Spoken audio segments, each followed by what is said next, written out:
என்பது யாரோ பெருந்திரளினிலே ஏடே நான் என்பதை வீசி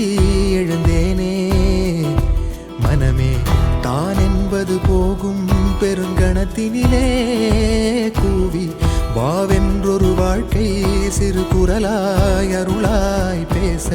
போகாதொரு ஆழம் தேடி